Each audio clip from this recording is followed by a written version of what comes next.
Amen, amen. Amen. Amen. Oui. Ah, aussi.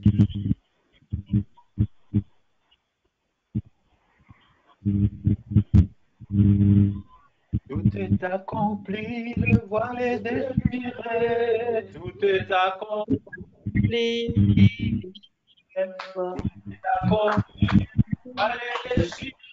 Tout est accompli,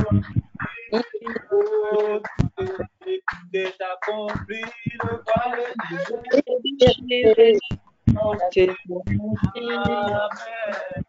C'est accompli, le voile est déchiré. C'est accompli.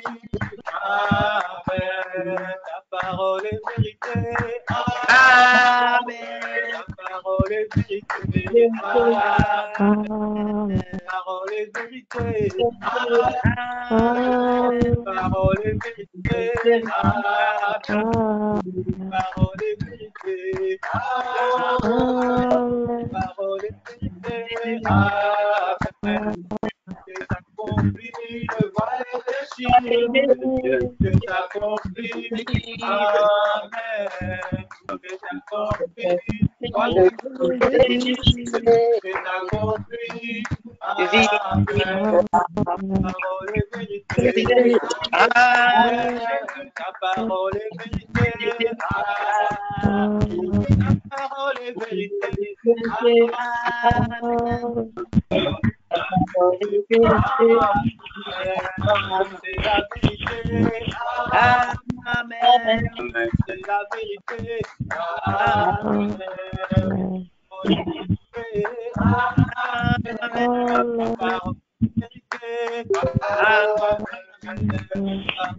Vérité. Amen.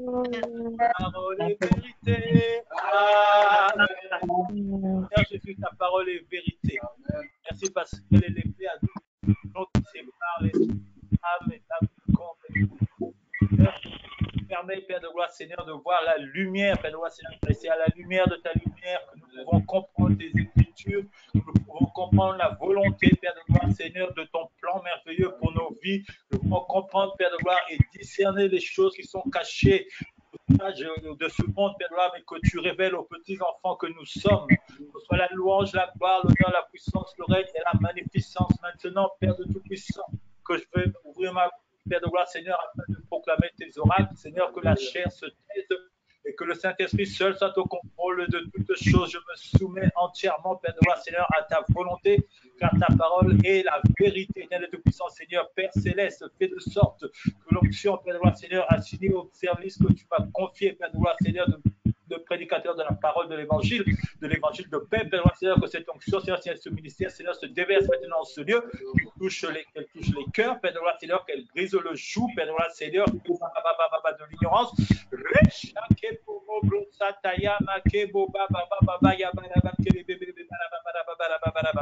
Que nous puissions écouter comme écoute des disciples, Père de gloire, Seigneur, que cette parole, Père de gloire, transforme nos vies, qu'elle nous change, Père de gloire, Seigneur, qu'elle apporte, Père de gloire, Seigneur, la guérison, qu'elle apporte, Père de gloire, Seigneur, des transformations, et que ton nom seul soit élevé et glorifié dans le nom de Jésus.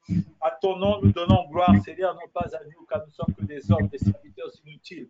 Louange te soit rendue au nom de Jésus-Christ. Amen. Amen. Amen. Seigneur. Amen. Amen, amen.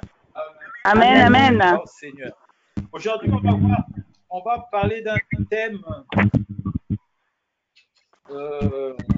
Excusez-moi. Voilà, on va parler de quelque chose qui est quand même très important. Vous savez, à la croix, Jésus-Christ a tout accompli. Il nous a donné la victoire. Ouais. Jésus-Christ nous a donné la victoire sur les puissances des ténèbres, il nous a donné la victoire sur les difficultés de ce monde, il nous a donné la victoire sur toutes choses. Et un jour, Jésus parlait à la foule qui avait devant lui, comme il le faisait bien souvent, il a souvent fait, et en plein discours, il a prononcé cette phrase: ne crains point, petit, car ton Dieu a trouvé bon de te donner le royaume. Je crois que c'est comme ça. On va le lire. Alors, j'ai intitulé le titre Intitulé le message d'aujourd'hui, ne crains point, petit troupeau. Amen. Et c'est tiré de Luc 12, verset 32. Nous pouvons prendre nos Bibles dans l'évangile de Luc, l'évangile selon Luc, chapitre 12, et lire le verset 32. Luc 12, verset 32. Le thème, c'est quoi, s'il vous plaît? Le thème, c'est ne crains point, petit troupeau. C'est coupé, j'ai pas compris. Dans le verset 32, Luc. Alors, Jésus dit ceci, ne crains point, petit troupeau, car votre Père a trouvé bon de vous donner le royaume. Amen. Je le relis, ne crains point, petit troupeau, car votre Père a trouvé bon de vous donner le royaume. Si quelqu'un a une autre version, il peut lire ce verset dans sa version. Ça peut toujours nous vérifier. Alors, dans la mienne, je n'ai pas peur, petit troupeau, car il a plu à Dieu de vous donner le royaume. N'aie pas peur, petit troupeau. Amen. Y aurait-il une autre version? Amen.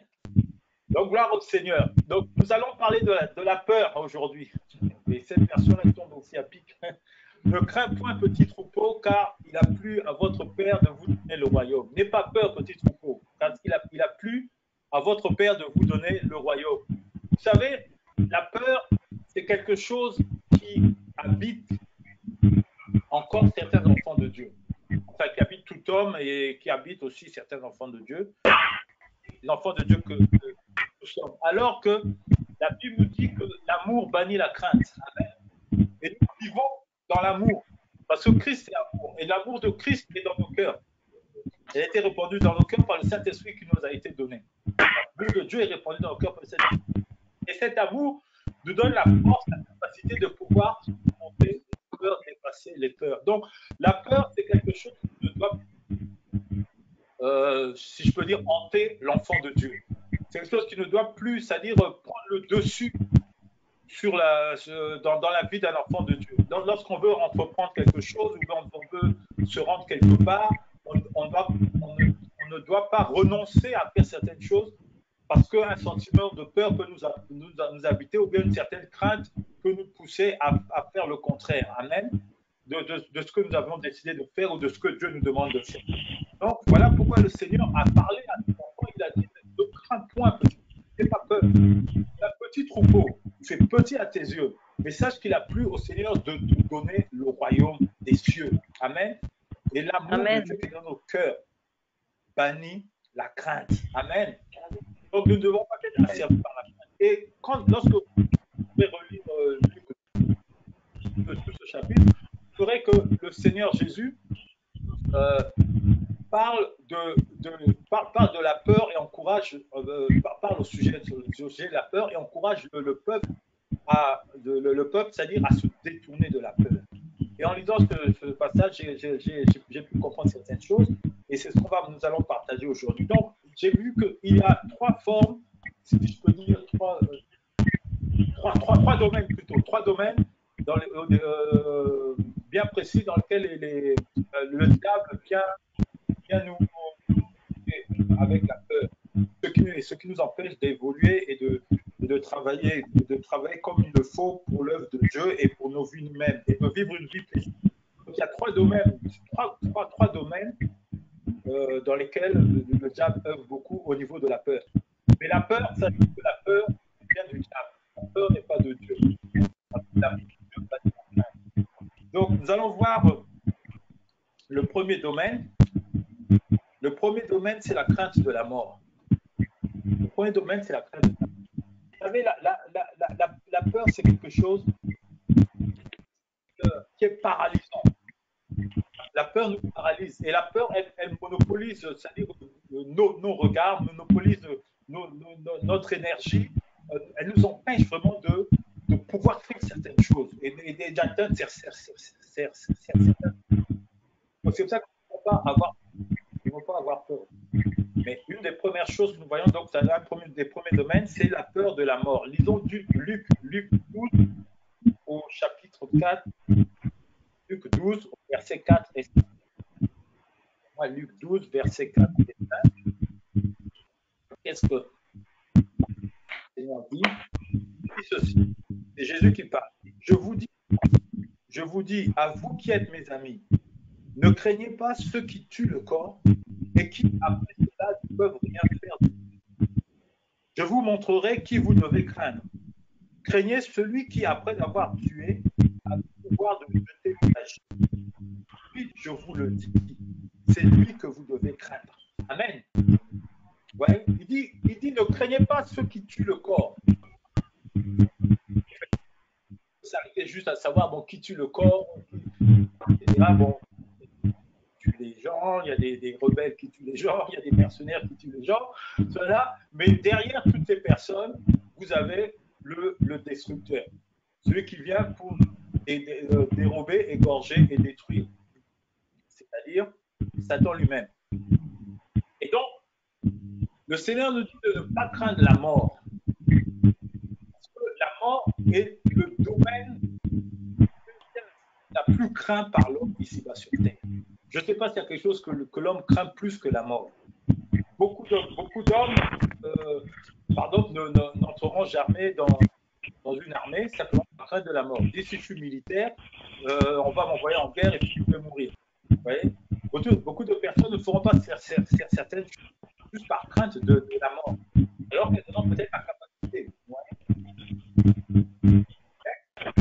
Voyons que ce domaine, le domaine de la mort, paralyse les... Quand ça paralyse les hommes du monde, ça c'est normal, parce que les hommes du monde n'ont rien contre la mort, c'est-à-dire ne peuvent rien face à la mort. Amen. Et la mort, ça a toujours été une question, moi, qui m'a quand j'étais jeune et que je n'étais pas converti. Il arrivait des fois, je me réveillais en pleine nuit, puis j'avais de grosses interrogations comme ça au sujet de la vie, enfin, de ce qu'il y a après. Et ça me prenait la tête, vraiment. Je me disais, mais qu'est-ce qu'il y a?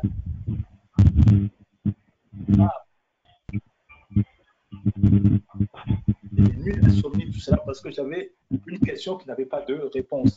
Et non seulement il n'y avait pas la réponse, il n'y avait pas la réponse, ça faisait peur quelque part.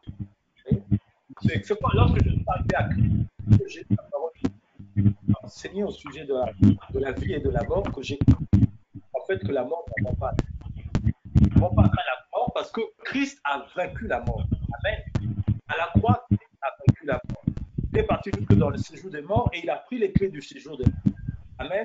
Donc, pour nous qui sommes les enfants de Dieu, la mort, ce n'est pas quelque chose à craindre. La mort, c'est même un gain. L'apôtre Paul l'a dit. La mort, pour moi, est un gain. La mort, pour moi, est un gain. Et la mort, pour nous qui sommes enfants de Dieu, nous emmène à la rencontre de notre Seigneur. Vous voyez? C'est-à-dire que je n'encourage pas les gens à mourir. Dieu nous a donné la vie avec un temps déterminé pour que nous puissions vivre, gloire à Dieu, que nous puissions vivre le plus longtemps possible, autant que Dieu le voudra, tant mieux.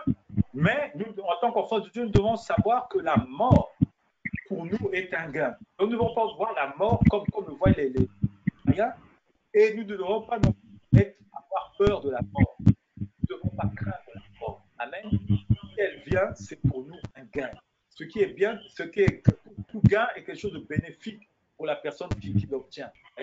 Donc la mort, nous devons considérer la mort comme un gain. La mort comme Christ la voit. Et comment Christ voit la mort? Il voit la mort comme quelque chose de vaincu. Amen. Donc la mort est un ennemi vaincu.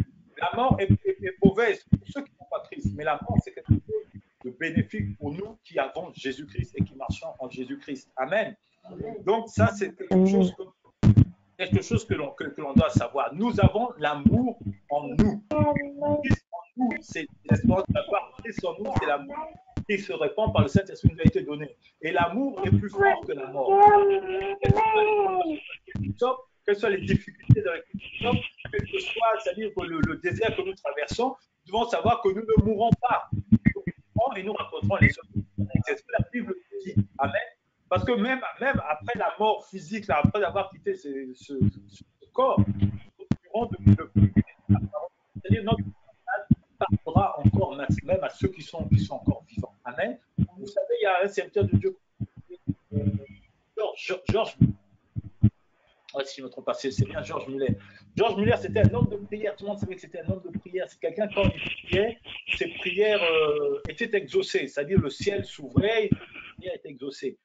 Mais il a prié toute sa vie pour beaucoup de personnes qui se convertissaient, ses parents et tout. Il y avait un de ses amis qui il avait prié.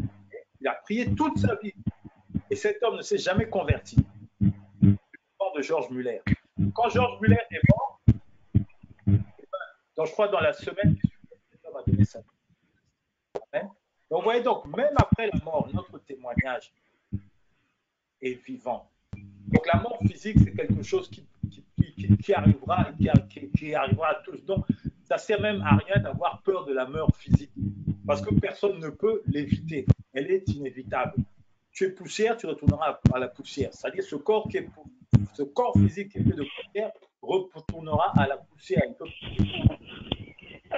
Mais la mort physique ne doit pas être crainte par nous, les enfants de Dieu, parce que Dieu nous a donné la victoire, il a triomphé de la mort à la croix de Golgotha par la mort de Jésus-Christ lui-même, qui a donné sa vie afin que nous puissions vivre. C'est pour ça que Christ a dit, ceux qui entendront ma voix vivront, les morts qui entendront ma voix vivront. Amen. Et donc nous sommes vivants. Donc on ne peut pas avoir peur de la mort. On ne peut pas avoir peur de la mort. Je ne demande pas aux gens maintenant de faire les casse-coups, d'aller braver je ne sais pas quoi, machin et tout, parce que j'ai Christ. Non, c'est pas ce qu'on me demande. On demande simplement de pouvoir être réaliste de la vie de la mort, non pas comme les païens, mais comme tout enfant de Dieu qui est conscient de qui il est, de ce que Dieu a fait pour lui et du chemin qu'il a à parcourir et de la destination où il sera.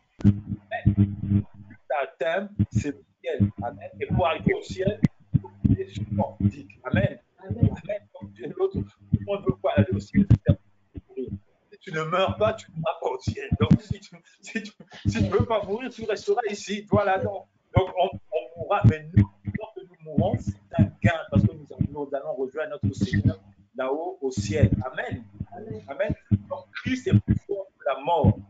Avec la mort. D'abord, on va le lire dans Apocalypse 1. Apocalypse 1. Verset 8.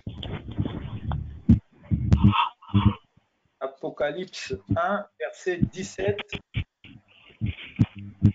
Il dit, voici ce qui est écrit. Quand je le vis, là c'est l'apôtre Jean qui parle. Quand je le vis, je tombais à ses pieds comme mort.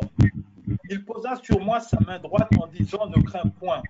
Je suis le premier et le dernier, et le vivant. J'étais mort, et voici, je suis vivant au siècle. Je tiens les clés de la mort et du séjour des morts. Amen. Amen. Donc, Christ a vaincu. Il a vaincu la mort pour nous. Il détient entre ses mains les clés de la mort et du séjour des morts. Donc, ça, le diable ne peut plus s'en servir contre toi. Amen. Amen. Voilà. Ceux qui connaissent Christ ne mourront pas, mais sont passés à la vie. Nous sommes passés de la mort à la vie. La vie de Dieu habite en nous. Donc, nous ne devons pas craindre la mort. Amen. Et on doit savoir, mettons-nous dans la tête, qu'un jour ou l'autre, nous quitterons ce monde. Qui qu'on soit, qui que l'on soit, quoi que l'on ait fait ici, un jour ou l'autre, on quitte ce monde, c'est inévitable. Il y a une histoire que j'aime bien qui me fait rire. Qu'un serviteur de Dieu expliquait un jour, il racontait. C'est une histoire. Hein. Donc, il expliquait qu'il y avait au Moyen-Orient, là, tu vois, du côté de l'Irak, tout ça là, à l'époque, vous savez, c'est des zones où l'occultisme est assez avancé. Donc, on des pratiques un peu plus tard. Un maître d'occultisme comme ça qui avait un de ses disciples. Un jour, ce maître-là envoyait son disciple, je crois, au marché quelque part, aller faire des courses, etc. Et quand ce disciple il se trouve face à face avec la mort. Alors, il s'est arrêté, la mort l'a regardé. La mort l'a regardé.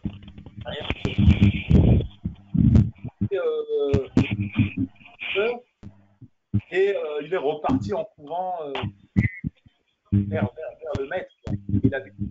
Quand il est arrivé, il était effrayé. Le maître lui dit, mais qu'est-ce qui se passe? Qu'est-ce qui se passe? Il dit, non, non, mais ça va pas. Je viens de croiser la mort. De l'autre côté, là, moi, je ne peux pas rester ici. Il a pris ses affaires. Moi, je m'en vais à Samara. Je m'en vais à Samara. Lui, il dit, je veux le retenir. Non, non, non, non, non, moi, je m'en vais.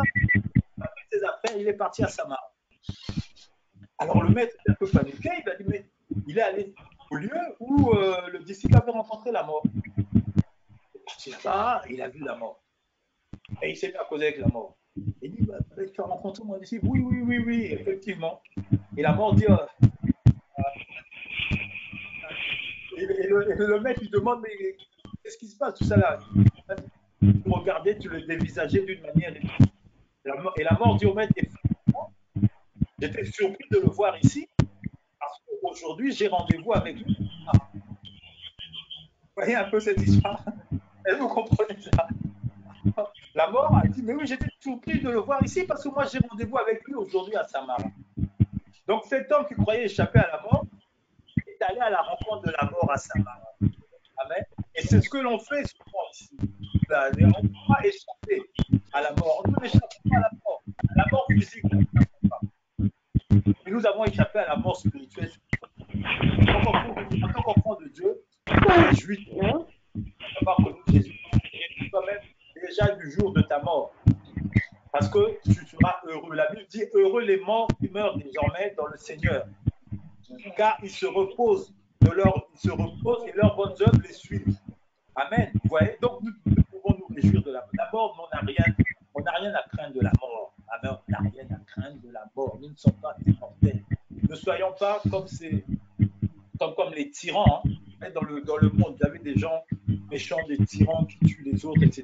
Souvent, ils le font parce qu'eux-mêmes, ils se pensent qu'ils ne sont pas immortels. Ils ne sont pas immortels.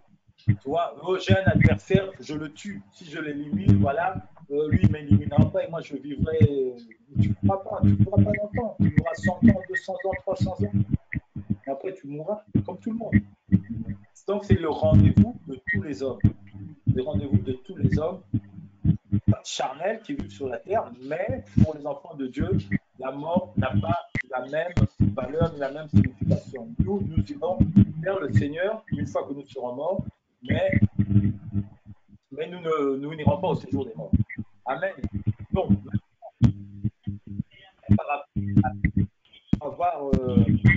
ne plus craindre la mort, ne pas avoir peur de la mort, parce que c'est un impact. N'aie pas peur, petit troupeau. N'aie pas peur. Alors, si on essaye de le faire avec nos propres forces, etc., soyez sûr qu'on n'y arrivera jamais. C'est impossible. Ce qui est charnel avec la chair. C'est par la force et de la parole de Dieu que nous arriverons à vaincre, dominer ce sentiment de peur. C'est la peur de la mort. La parole casse fin à ce sentiment de peur. C'est pour ça qu'on dit de croire à la parole de Dieu, d'aimer la parole de Dieu, de la chérir, de la lire, de chercher à la comprendre. Parce que la parole de Dieu, c'est quelque chose, c'est difficile de manière intellectuelle, mais quelque chose qui est au-delà de nos pensées, qui peut faire des choses extraordinaires dans nos vies. Le Seigneur a compris ce que ça ne veut pas dire que j'ai envie de mourir, ça ne veut pas dire que je vais aller donner ma tête à couper là-bas, non. Ça veut dire que je sais que ça ne m'arrive pas.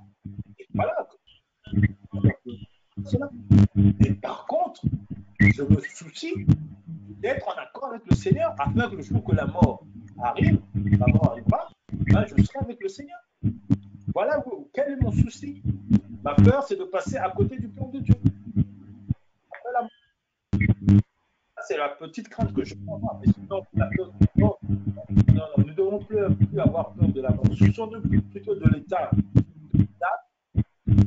Soucions-nous de la mort plutôt que de la mort. Voilà, donc, la mort comme elle paralyse, la peur comme elle paralyse. Alors, les empêchent d'entreprendre beaucoup de choses, les empêchent même. Les gens, de fois, quand ils arrivent, vous savez, moi, la première fois que je suis rentré dans l'église, je me suis dit, non, ça, c'est un peu bizarre. C'est pas, ça, c'est pas une église. Parce que pour moi, l'église, c'était l'église catholique, les gens avec des soutanes. Je suis rentré dans une église où je voyais des gens en costume, devant, qui prêchaient, tout ça là. Je me dis, c'est quoi ce truc? Et plutôt, un peu plus tôt, j'avais vu un film de. On est tous ces adeptes unis qui les avaient fait tuer, des milliers de personnes, des centaines de personnes. Parce que peur.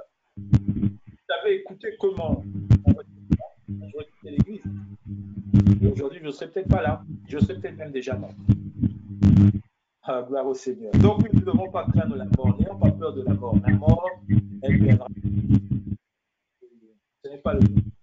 Maintenant, nous avons notre domaine de peur.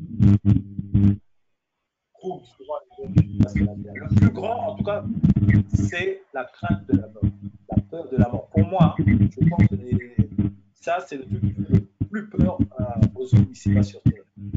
Et les deux autres, bon, sont un peu moins grands que le premier, mais donc le deuxième, c'est la crainte des hommes. Alors ça, ce domaine-là, les hommes ont peur de certains hommes. Certains hommes ont peur d'autres hommes. Donc ça, c'est quelque chose dont Dieu ne nous demande pas d'avoir peur des hommes. Et il nous demande d'être soumis aux autorités, et encore. Mais il ne nous demande pas d'avoir peur des hommes. Or que les hommes de cette terre dominent sur les autres, aiment régner sur les autres, aiment à servir les autres. Et Dieu ne nous demande de ne pas avoir peur des hommes. Lisons Luc, toujours dans Luc 12. Je retrouve la page. Verset.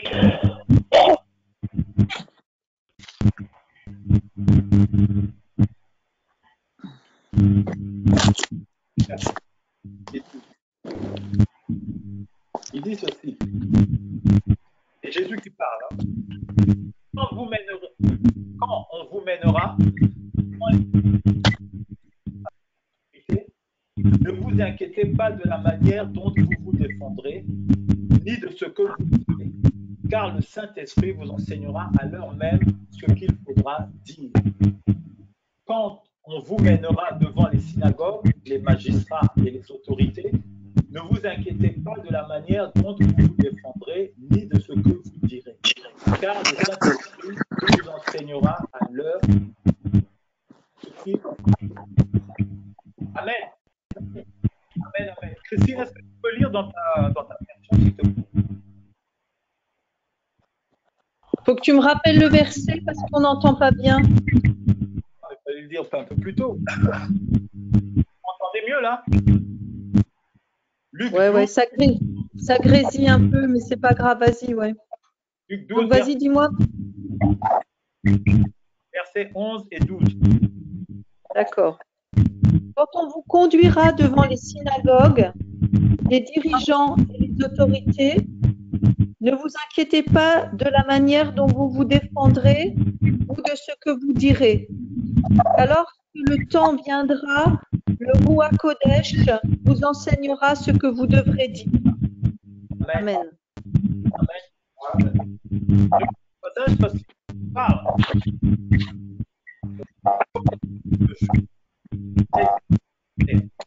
On n'entend rien.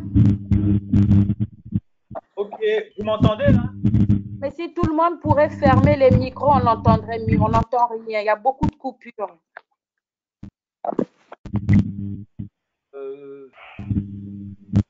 Essayez de fermer vos micros si possible.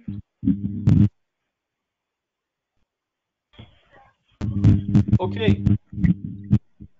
Bah, je vais continuer. Fermez vos micros. Parler de l'injustice. est un monde injuste.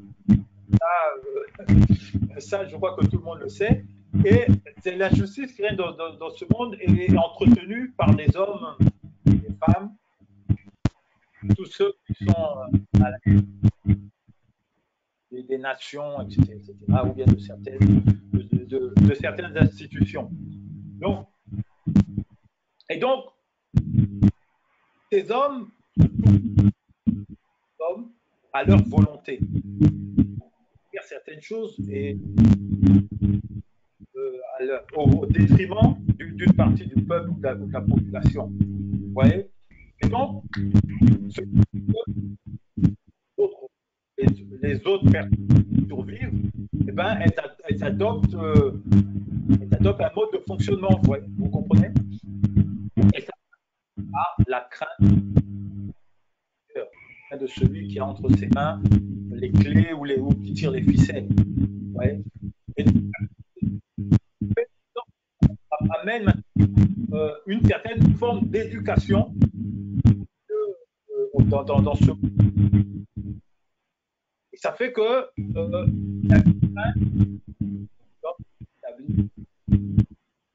et donc il y a des choses que l'on ne peut pas faire, même si on a envie de les faire. Et il y a des choses jamais peur d'hommes ne disent ceci ou ne réagissent comme cela. Donc les hommes paralysent les enfants de Dieu, les empêchent penser. Les hommes, elle est elle est mauvaise pour la croissance. Ouais. Parce que quand un enfant de Dieu se demande que diront, surtout le camp dira-t-on, voilà, déjà c'est quelque chose. Ah tiens, tu es converti, tu te rends à l'église et tu te dis qu'est-ce qu'un tel dira, qu'est-ce qu'un tel pensera, qu'est-ce que mes parents diront, ouais, la crainte des hommes. Nous devons craindre Dieu. Amen. Mais l'homme nous emmène souvent à renier nos propres convictions. Ça, c'est des choses qu'on a souvent testées. Vous êtes par exemple au travail, au milieu des collègues de travail, puis quelqu'un se met à émettre un avis, même si vous êtes d'un avis contraire, vous n'allez pas vous prononcer de peur que tout le monde ne vous tombe et machin. Ouais. Ça, c'est une crainte des hommes. Mais quand elle arrive au milieu, sur le plan spirituel, et Dieu parle en fait pour nous éloigner de Dieu. Et quand on continue à adopter elle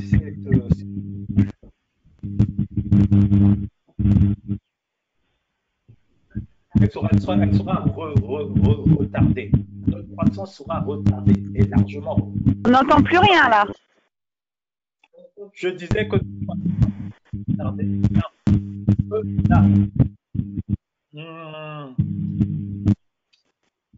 donc nous devons éviter de craindre les hommes. La crainte de Dieu donne la crainte des hommes. Peu s'en fiche, comment dire, peu compte. C'est-à-dire que ce que les hommes pensent de nous, on s'en fiche, on ne sait pas. Mais ça, ce n'est pas. Parce que le prix à gagner est tellement élevé qu'on ne peut pas se laisser éloigner par des hommes. Vous voyez?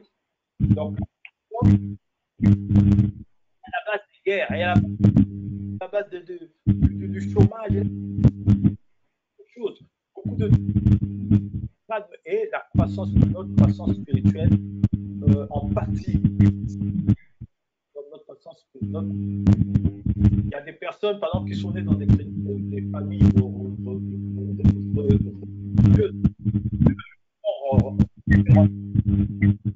de quitter la religion. Mais il suffit que le patriarche de la famille vienne et lui dire mais c'est quoi, qu'est-ce que tu vas faire là-bas? Tu vas rester que la personne elle se détourne de Christ. Ça, c'est la crainte des hommes. Mais les hommes ne nous apportent rien de mieux que ce que Christ peut nous apporter. Et ça, c'est très important. C'est très important. Il faut avoir la crainte de Dieu, mais pas la crainte des hommes. De toute façon, la majorité des hommes qui dirigent ce monde-là, sans Christ, ils le dirigent d'une manière injuste. Amen. C'est pour ça que Christ a dit, quand on va vous mener devant les tribunaux, n'ayez pas peur. N'ayez pas peur, parce que le Saint-Esprit interviendra en votre faveur. Amen. Donc c'est pour ça que peu importe ce qu'ils diront de toi, plus à gagner les hommes. Déjà, la majorité, ils sont ignorants, ils ne savent rien de la vie de Christ. Moi, je trouve ça quand même bizarre. Deux fois, les chrétiens, ils se laissent emporter par des païens. Et puis, il ne suffit qu'un païen émette une idée comme ça.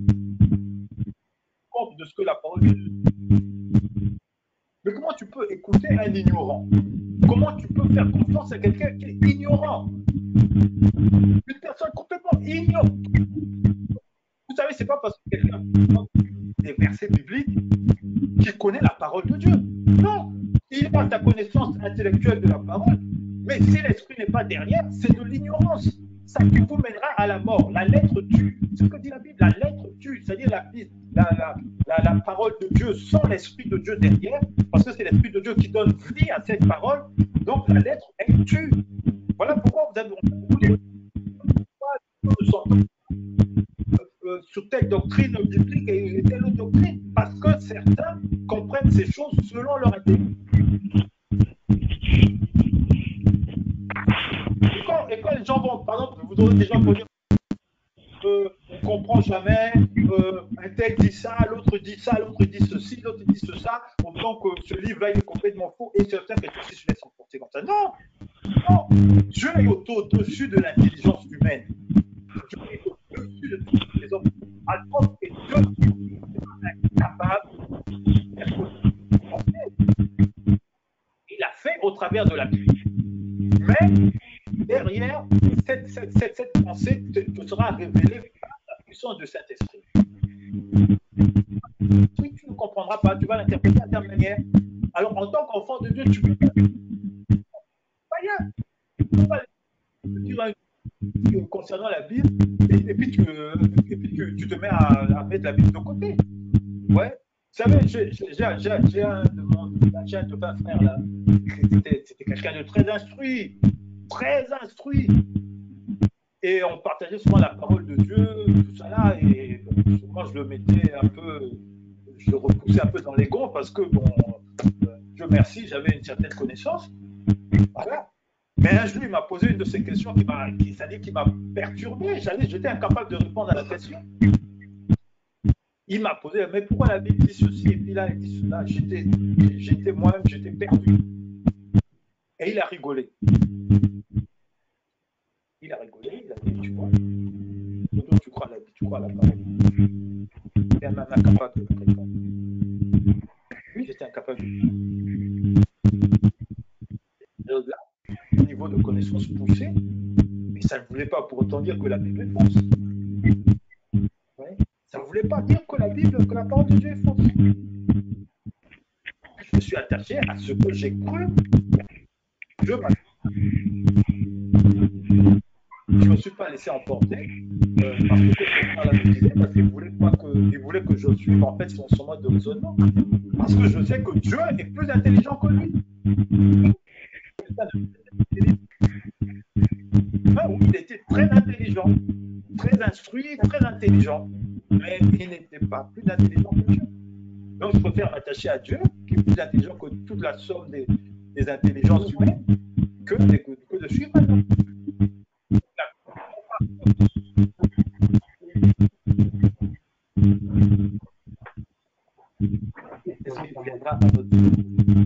Jésus-Christ viendra nous aider. Voilà, c'est comme, il y a beaucoup de situations comme ça devant lesquelles les hommes nous devons faire. Des fois, de famille, c'est compliqué. Tu ne peux pas dire non, sinon c'est dans la tradition, on ne fait pas ça. Mais toi, en tant qu'enfant, tu ne peux pas dire non. Tu dois dire non. Deux fois, tout le monde te hait. Tout le monde te hait, on te rejette, machin, mais tu dois dire non. Le Dieu en qui tu as beaucoup plus fort que tes hommes,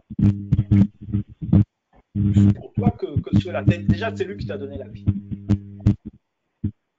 Donc ça, c'est quelque chose de important. Et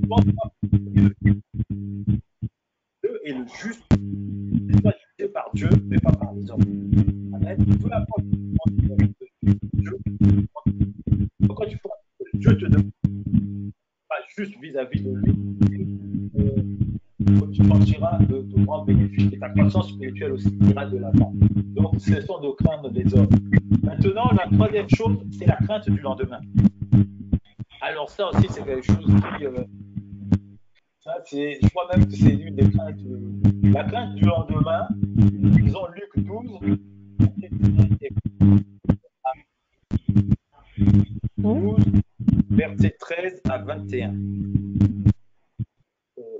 Ouais, c'est bien ça. Jésus, du milieu de la foule, Maître, dis à mon frère de partager avec moi son héritage. Jésus lui répondit, ô homme, qui m'a établi pour être votre juge ou pour faire vos partages? Puis il leur dit, gardez-vous avec soin de toute avarice, car la vie d'un homme ne dépend pas de ses biens, fût-il dans l'abondance. Et il leur dit cette parabole. Les terres d'un homme avaient beaucoup à faire en lui-même, disant, que ferai-je, car je n'ai pas de place pour serrer ma récolte.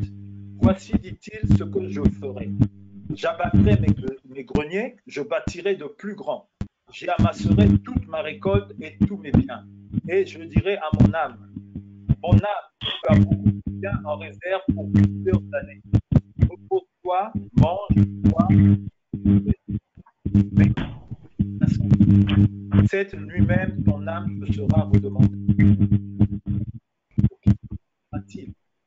Il en est ainsi de celui qui amasse des trésors pour lui-même et qui n'est pas riche pour Dieu. Amen. Vous voyez la peur du lendemain? La peur du lendemain nous fait nous détourne de l'essentiel. La peur du lendemain emmène les gens à passer leur vie à travailler 24 heures sur 24 pour gagner les points, mais être pauvre spirituellement. La peur du lendemain nous emmène à nous interroger sur ce que nous serons demain ou après-demain ou dans 10 ans, alors que Dieu nous demande de vivre au jour le jour. C'est-à-dire, ne t'inquiète pas du lendemain, car le lendemain aura... Prends soin de notre lendemain. Alors pourquoi tu vas t'inquiéter sur 10 ans, sur 30 ans, sur 40 ans? Et la peur du lendemain nous paralyse par rapport à ces choses et nous emmène à nous occuper que de ces choses, des choses séculaires et matérielles. Alors que Dieu nous demande d'être riches. Il en a fait déjà, mais il en a amassé encore. Il a fait là, il va en faire plus grand.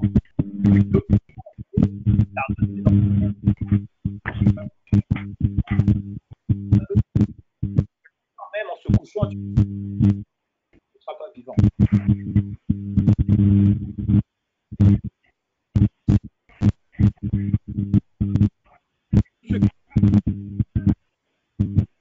On n'entend plus rien.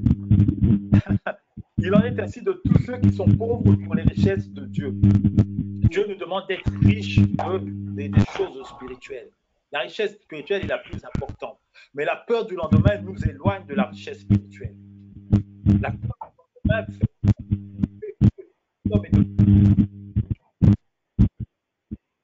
fait est appelé à travailler à plein temps. Ça, je l'ai entendu avec beaucoup de pasteurs. J'ai entendu beaucoup de pasteurs. Ah, mais non, mais si moi je suis à plein temps, qui va s'occuper de ma maison? Ça, j'ai entendu beaucoup de pasteurs me dire ça. Mais où tu es appelé par Dieu, ou tu es appelé par toi-même. Dieu lui-même, il a dit, je prends soin de mes serviteurs. David a dit, je n'ai jamais vu le juste abandonné. Mais toi qui es pasteur, tu dis que si je travaille à plein temps, personne ne va s'occuper de ma maison. Non, mon frère. Il y a une grosse erreur là. Il y a vraiment une grosse erreur. Il faut comprendre la volonté de Dieu. Il faut comprendre comment Dieu travaille. Ou tu crois en Dieu, ou tu crois en tes propres efforts, en tes propres moyens. Tu peux aller travailler aujourd'hui, ne pas faire l'œuvre de Dieu à plein temps et tomber malade et ne plus pouvoir travailler, ne plus pouvoir travailler pendant des mois et des mois.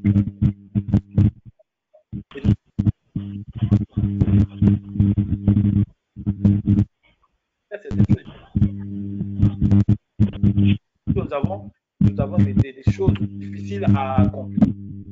Amen. À l'instant, c'est ce que tu nous demandes de faire. Donc, bannissons la peur, mes frères et mes sœurs. Bannissons la peur. Soyons sûrs et certains que, quelle que soit la situation dans laquelle nous sommes, même si les hommes nous travaillent devant les autres, devant certaines situations, l'Esprit nous vient. Fidèle à ça. Ne laisserai pas Dieu avec toi tous les jours jusqu'à la fin du monde. Ça, c'est la parole de Dieu, ce n'est pas la parole d'un homme. Donc, que Dieu nous bénisse, on va s'incliner et demander au Seigneur vraiment de chasser la peur de nos cœurs et de nous donner la foi, la hardiesse, parce que le royaume des cieux, c'est la justice, la paix et la joie par le Saint-Esprit. Amen. Nous voulons te bénir et te remercier pour ta parole. Merci parce que nous bannissons la cœur de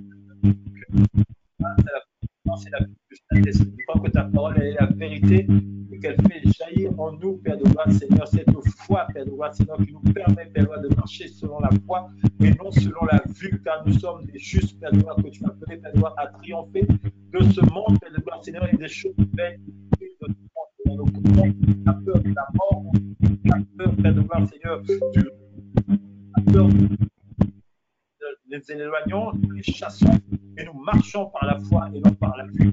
Béni soit ton Saint-Nom, sois béni Père, au nom de Jésus. Amen. Amen. Amen. Seigneur.